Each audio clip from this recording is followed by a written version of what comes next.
Hello, नमस्कार दोस्तों। दोस्तों कैसे हैं आप लोग? आशा करते हैं आप लोग अच्छे होंगे। तो दोस्तों जैसे कि हम आज आपके लिए जो क्लास लेकर के आए हैं वो है बीएड फर्स्ट ईयर की, और ये आपका जो सब्जेक्ट है ये आपको बुक दिख रही होगी। तो ये है आपकी समकालीन भारत एवं शिक्षा, यानी कंटेम्प्रेरी इंडिया एंड एजुकेशन। तो ये आपका जो कोड आता है वो दोस्तों E101 के अंतर्गत आता है।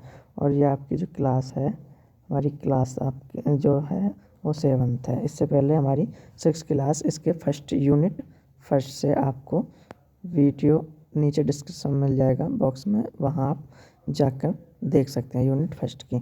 और देखिए दोस्तों, इसमें एक छोटा सा क्वेश्चन है जो हम लेकर के आए हैं, जो आपके शॉर्ट आंसर या लॉन्ग आंसर या वेरी शॉर्ट में आ सकता है। किस तरह से आ सकता है और कौन सा क्वेश्चन है ये हम आपको दिखाते हैं दोस्तों। तो ये जो क्वेश्चन है दोस्तों आपको इस तरह से है। देखिए यहाँ पर जैसे लिखा हुआ है कि वैदिक काल तथा बौद्ध काल में शिक्षा की व्यवस्था की समानता तथा उनमें भिन्नता का वर्णन कीजिए। यानी जो वैदिक काल था और जो बौद्ध काल था उन दोनों में क्या तो समानता थी और क्या भिन्नता भिन्नता यानी अंतर थे। तो इन दोनों की चर्चा हम करेंगे। तो दोस्तों बने रहे वीडियो में, बहुत ही सरल भाषा में आपको हम इसको बताते चलेंगे। और आप दोस्तों नीचे लिंक पर जाकर, डिस्क्रिप्शन बॉक्स में जाकर आप इसका PDF भी डाउनलोड कर सकते हैं। तो दोस्तों चलते हैं आगे वीडियो में। जैसा यहाँ लिखा हुआ है, यदि शैक्षिक प्रणालियाँ की बात की जाए तो वैदिक कालीन शिक्षा और बौद्धकालीन शिक्षा बौद्धकालीन और वैदिक कालीन शिक्षा व्यवस्था एक जैसी ही प्रतीत होती थी। यानी अधिकतर इसमें क्या थी, समानताएं थी। यहाँ लिखा है अधिकतर दोनों में समान विधियों का अनुसरण ही करती थी। यानी दोनों जो थी, दोनों शिक्षा प्रणाली एक ही विधि का अनुसरण करती थी, लेकिन उनमें कुछ समानताओं के साथ साथ कुछ भिन्नताएं भी थीं। तो क्या समानता थी, क्या भिन्नता थी, इसके बारे में आगे हम चर्चा करते हैं। आगे दोस्तों बढ़ते हैं। ये देखिए यहाँ पर दोस्तों, वैदिक कालीन और बौद्धकालीन शिक्षा व्यवस्था और शिक्षा प्रणाली की समानताएं दोनों की। पहले हम आपको समानता बता देते हैं, इनमें क्या क्या समानताएं थी। देखिए दोस्तों, सबसे पहले क्या थी आपका, ये देखिए नंबर 1 पर, दोनों शिक्षा प्रणाली में शिक्षण विधि मौखिक रूप में ही अपनाई जाती थी। अर्थात वहाँ पर लिखित प्रक्रिया का कोई प्रारूप नहीं था, सिर्फ क्या था, मौखिक प्रक्रिया ही अपनाई जा सकती थी, या ऐसे कहें रटकर ही या बोलकर ही वहाँ पे क्या था, शिक्षण विधि अपनाई जाती थी या शिक्षा दी जाती थी। इसके बाद आगे देखते हैं दोस्तों, नंबर 2 पर, शिक्षा बाह्य नियंत्रण से मुक्त थी। यानी उस पर कोई भी बाह्य नियंत्रण नहीं चलता था। शिक्षा के जो आश्रम थे उस पर कोई बाह्य नियंत्रण नहीं चलता था, तथा छात्रों की दिनचर्या एक जैसी ही होती थी। दोनों में क्या था कि एक समय पर खाना, एक समय पर पढ़ना और एक ही समय पर सोना, ये सब क्रियाएँ क्या थी, दोनों में लगभग एक जैसी यानी समान थी। इसके बाद नंबर 3 पर समानता आ जाती है। दोनों शिक्षा प्रणाली का मतलब बौद्धकालीन और वैदिककालीन शिक्षा प्रणाली में शारीरिक दंड दिया जाता था। ये यहाँ पर बहुत महत्वपूर्ण था दोस्तों, कि उस समय में क्या था कि शारीरिक दंड दिया जाता था। शारीरिक दंड का मतलब दोस्तों कि किसी को किसी दिन भिक्षा मांगने अधिक भेज देना, या किसी को किसी कार्य को दे देना जिसमें शारीरिक बल लगता हो, इस तरह से दंड की व्यवस्था थी।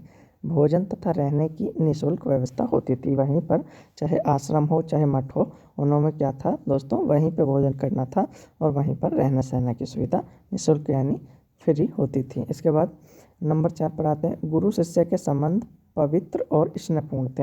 यानी आज के समय के अनुसार कटु या स्वार्थपूर्ण नहीं थे, बल्कि एक तरह से पवित्र और स्नेहपूर्ण यानी प्रेम भावपूर्वक दोनों के संबंध होते थे।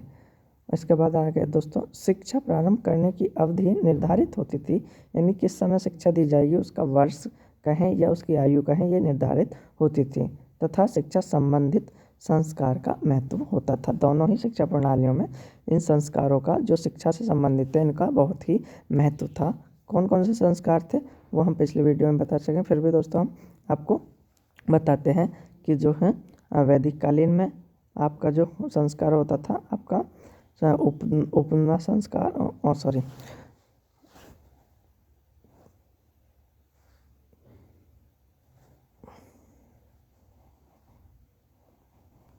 तो दोस्तों आपका जो था, मतलब कि वैदिक काल में क्या था दोस्तों, उपनयन संस्कार। और बौद्ध काल में दोस्तों, बौद्ध काल में था उपमदा या प्रवज्जा संस्कार। ये दो प्रकार के थे, प्रारंभ में प्रवज्जा और उच्च शिक्षा में उपसमदा संस्कार अपनाए जाते थे। इसके बाद आगे देखते हैं, शिक्षा में सादा जीवन, उच्च विचार तथा छात्रों के लिए भोजन के लिए भिक्षा मांगने जाना पड़ता था। यानी शिक्षा प्राप्त करने के लिए हमें सादा जीवन और उच्च विचार को अपनाना पड़ता था, और साथ ही यदि खाने के लिए व्यवस्था की जाए तो छात्रों को ही क्या था, भिक्षाटन पर भेजा जाता था, ताकि वो खाने के लिए भिक्षा मांग करके अन्न या अन्य खाने की वस्तुएं प्राप्त कर सकें। ठीक, आगे बढ़ते हैं दोस्तों। नेक्स्ट आता, शिक्षण संस्थाएं नगर और कोलाहल से दूर प्राकृतिक के शांत वातावरण में स्थित होती थी। यानी बीच नगर में न होकर या जहाँ पर शोर शराबा अधिक हो, जहाँ का वातावरण कोलाहल भरापूर्ण हो, तो वहाँ पर शिक्षण जो संस्थाएं थी, चाहे आश्रम हो चाहे मठें हो, ये सब वहाँ पर नहीं होती थी, ये दूर ही होती थी शहर से, ऐसे कहें तो दोस्तों। इसके बाद आगे आता दोस्तों, वैदिक कालीन और बौद्धकालीन शिक्षा में समानता के साथ साथ कुछ भिन्नता भी थी। अब तक तो हमने समानता पढ़ी, इसके बाद हम विभिन्नता पढ़ते हैं। तो दोस्तों ये एक चार्ट की तरह बनाया गया, आप देख सकते हैं। ये देखिए, यहाँ पे लिखा हुआ वैदिक कालीन शिक्षा और इधर लिखा गया बौद्धकालीन शिक्षा। यानी इस कॉलम में आपका होगा वैदिक कालीन और इस कॉलम में होगा आपका बौद्धकालीन। देखते हैं दोस्तों क्या क्या थे, तो एक एक लेके चलते हैं। क्या था, वैदिक काल में शिक्षा प्रणाली पारिवारिक शिक्षा प्रणाली अपनाई जाती थी। यानी पारिवारिक रूप में शिक्षा प्रणाली अपनाई जाती थी, यानी पारिवारिक के लोग भी शिक्षा उसमें दे दिया करते थे। लेकिन बौद्ध काल में क्या था, बौद्ध काल में शिक्षा प्रणाली संघीय अपनाई जाती है, यानी एक साथ इकट्ठे होकर के इस तरह से शिक्षा दी जाती थी। इसके बाद नंबर 2 पर आते हैं, शिक्षा गुरु के आश्रम में या गुरु के घर पर दी जाती थी। कौन सी में, वैदिक कालीन शिक्षा में। और वैदिक कालीन के बाद बौद्धकालीन शिक्षा में क्या था दोस्तों, बौद्ध शिक्षा का केंद्र था, बौद्ध मठ थे या उसके संघ होते थे बौद्धकालीन शिक्षा में दोस्तों। इसके बाद दोस्तों आगे बढ़ते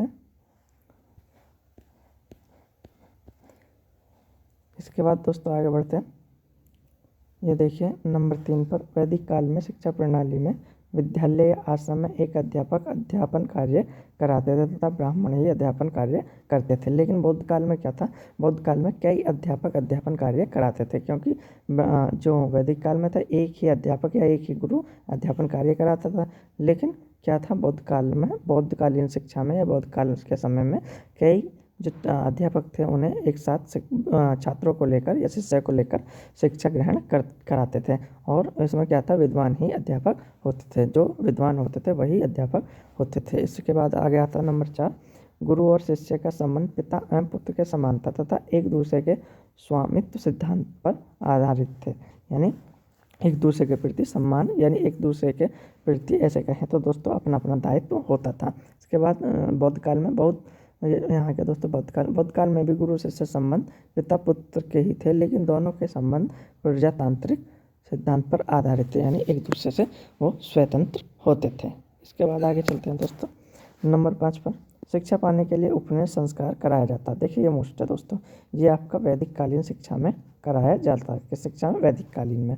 और इसके बाद यहाँ बौद्धकालीन में आ जाता है दोस्तों, प्राथमिक शिक्षा पाने के लिए प्रवज्या संस्कार। कौन से में, बौद्धकालीन में दोस्तों, ये है बौद्धकालीन में। और जो उच्च शिक्षा यानी प्रारंभिक शिक्षा समाप्त होने के बाद जो उच्च शिक्षा पाने के लिए किया जाता था वो था उपसमता संस्कार किया जाता था। इसके बाद आगे चलते हैं दोस्तों, नंबर 6 पर देखते हैं दोस्तों।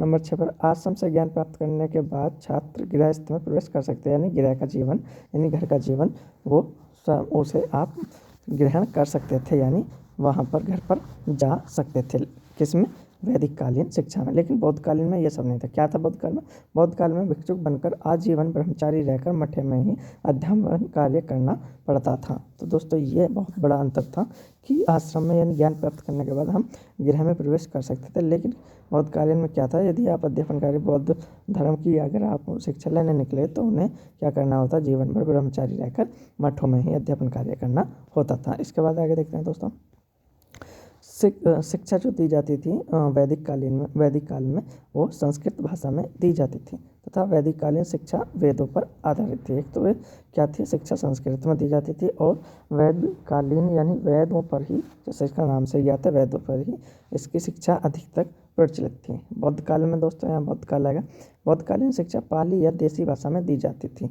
इस काल में वेदों के अलावा अन्य ग्रंथ भी का अध्ययन करना होता है। जैसा कि यम पिटक, युद्ध पिटक, धम्म पिटक, ये सब क्या थे, बौद्ध धार्मिक ग्रंथ थे। तरह से इनका भी अध्ययन किया जाता था। इसके बाद आगे देखते हैं दोस्तों। आगे आपका यहाँ था 8वां, वैदिक काल में पुस्तकालय व्यवस्था तथा सहशिक्षा की व्यवस्था नहीं थी। यानी पुस्तकालय यानी पुस्तक बहुत ही कम थी। जब पुस्तक नहीं थे तो दोस्तों पुस्तकालय की व्यवस्था भी नहीं थी। लेकिन इसके साथ यानी सहशिक्षा की भी व्यवस्था नहीं थी, यानी एक दूसरे के संपर्क में आकर के शिक्षा नहीं थी। लेकिन बुद्ध काल में क्या थी दोस्तों, बुद्ध काल में पुस्तकालय तथा सहशिक्षा की व्यवस्था थी। यानी कि चूँकि दोस्तों वहाँ पर जो थी कुछ बुक या ऐसे कहें दोस्तों कुछ ग्रंथ थे, उनके अनुसार उनमें पढ़ने के लिए पुस्तकालय बनवाए गए थे। तो दोस्तों कैसे लगे हमारी वीडियो बताएं कमेंट करके। मिलते हैं नेक्स्ट वीडियो में, तब तक के लिए धन्यवाद दोस्तों, मिलते हैं नेक्स्ट वीडियो में।